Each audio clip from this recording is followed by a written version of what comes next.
Good morning, afternoon, evening, whenever you're watching this. We were talking about Daniel today.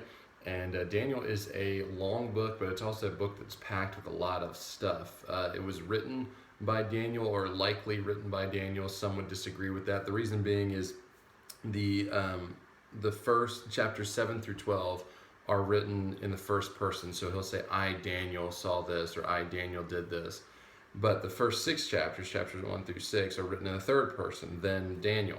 So some people disagree with the fact that Daniel wrote the first six chapters because of the third person. But the date is approximately 605 to 538 BC. It's during the time of the Babylonian captivity. The key theme about Daniel is that when we are faithful to God in a challenging setting, we are blessed. And that's what happens with Daniel. He's blessed because he's faithful to God even in the midst of challenging circumstances.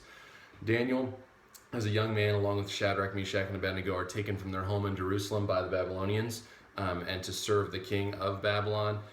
God gives Daniel a ability to interpret dreams, which endears him to King Nebuchadnezzar, because he has a dream about the statue and what it means. And so Daniel says or interprets that it represents the present and future kingdoms.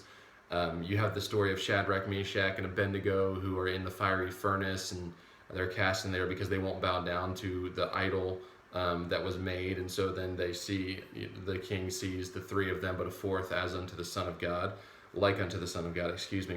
The next thing was the Babylonian king Belshazzar is drinking at his party, and he's using cups that they stole from the temple.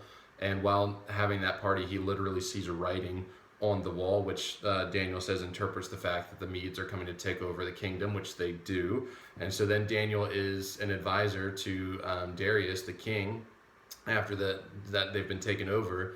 And the king is tricked, Darius is tricked into writing a law that makes Daniel be cast in the lion's den. He's cast in the lion's den. He's not harmed by the lions. And the ones who tricked the king the next day are cast in the lions and are mauled by the beasts who are hungry over not eating Daniel.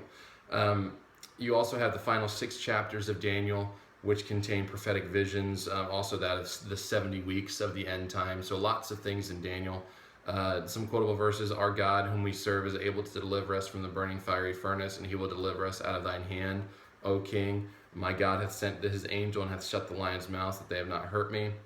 And then the unique thing about this book is it was originally written in 2 languages. Hebrew was the introduction in most of the prophecies, so chapter 1 and chapters 8 through 12.